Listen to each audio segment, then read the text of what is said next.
The quality of our practice is always reflected in the quality of our life. If we are truly practicing, there will be a difference over time. Now, one of the illusions we may have about our practice is that practice will make things more comfortable, clearer, easier, more peaceful, and so on. Nothing could be further from the truth. This morning, as I was drinking my coffee, two fairy tales popped into my head, and I suppose that nothing pops in except for some reason or another. Fairy tales embody some basic, fundamental truths about people. That's why they have existed for as long as they have. The first fairy tale that came into my mind was about the princess and the pea. Long ago, the test of a true princess was that if she slept atop a pile of 30 mattresses, she could feel a pea beneath the bottom mattress. Now you might say that practice turns us into princesses. We become more sensitive. We know things about ourselves and others that we didn't know before. We become much more sensitive, but sometimes we become more edgy too. The other story is about Pandora's box. You remember, somebody was so curious about the contents of that mysterious box that he finally opened it and the evil contents poured out, creating chaos.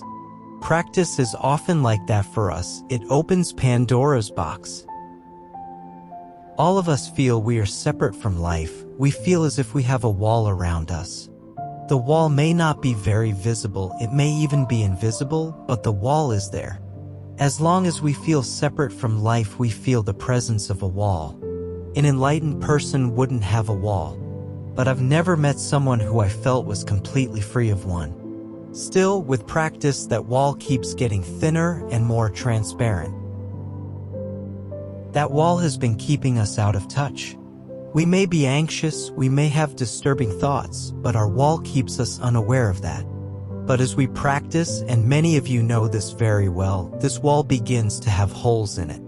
Before it was like a plank covering bubbling water, but now the plank has begun to develop holes as practice makes us more aware and sensitive. We can't sit motionless for even 30 minutes without learning something. And when that 30 minutes goes on day after day after day after day, we learn and learn. Whether we like it or not, we learn. Pieces of the plank may even fall away so that the water begins to bubble up through the holes and gaps. Of course, what we have covered is that which we do not wish to know about ourselves. When it bubbles up, as it will if we practice, it's as though Pandora's box begins to open. Ideally, in practice, that box should never be thrown wide open all at once. But since the release is not completely predictable, there can be some surprises, even casualties. At times the lid comes off and everything we've never wanted to see about ourselves comes boiling up, and instead of feeling better, we feel worse. Pandora's box is all of our self-centered activities and the corresponding emotions that they create. Even if we're practicing well, there will be times, not for everybody, but for some people, when the box seems to explode and suddenly a hurricane of emotions is whirling around. Most people don't like to sit when this is happening, but the people for whom this eruption resolves most easily are those who never give up sitting, whether they want to do it or not. In my own life, the release went quite unobtrusively, probably because I was sitting so much and doing so many sessions. As practice at the center matures, I see most students' lives transforming. That doesn't mean that Pandora's box is not opening. The two go together, the transformation and the discomfort. For some, this is a very painful time when the box begins to open. For example, unexpected anger may surface, but please don't take it out on someone else. So the illusion we have that practice should always be peaceful and loving just isn't so. That the box opens is perfectly normal and necessary. It's not good or bad, it's just what has to happen if we really want our lives to settle down and be more free of a reactive way of living. None of this process is undesirable. In fact, properly worked with, it's desirable. But how we practice with the boiling up is the crucial thing. Practice is not easy. It will transform our life. But if we have a naive idea that this transformation can take place without a price being paid, we fool ourselves. Don't practice unless you feel there's nothing else you can do. Instead, step up your surfing or your physics or your music. If that satisfies you, do it. Don't practice unless you feel you must. It takes enormous courage to have a real practice. You have to face everything about yourself hidden in that box, including some unpleasant things you don't even want to know about. To do Zen practice, we have to desire a certain kind of a life. In traditional terms, it's a life in which our vows override our ordinary personal considerations. We must be determined that our lives develop a universal context and that the lives of others also develop that context.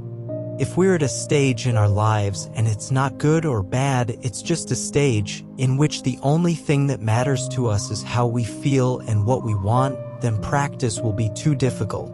Perhaps we should wait a while.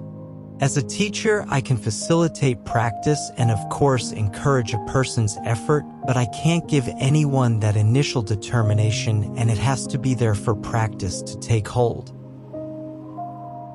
The box that right now is opening for many of you, how will you work with it? Some things you should know about this upsetting phase of practice. 1. For people on this path, it's normal, in fact, necessary. 2. It doesn't last forever. And 3, more than at any other time, it's a time when we need to understand our practice and to know what patience is. And it's particularly a time to do session. If you've been sitting for 20, 30 years, whether or not you do sessions is not as crucial. But there are certain years when it's vitally important and you should do as many as your life situation permits. And that advice presupposes the strength to maintain such intensity of practice. It's not bad not to want such a dedicated practice. I want to emphasize that. Sometimes people need another 10 years or so of just knocking around, letting life present its lessons before they're ready to commit to an intense practice. So Pandora's box, that which upsets and disturbs us, is the emergence, sometimes in a flood, of that which we have not been aware of before, our anger toward life. It has to boil out sooner or later. This is the ego, our anger that life is not the way we want it to be. It doesn't suit me. It doesn't give me what I want. I want life to be nice to me. It is our fury when the people or events in our lives simply don't give us what we demand. Perhaps right now you are in the middle of opening the box. At some point, I would like you to share what you have found useful in your practice at this time.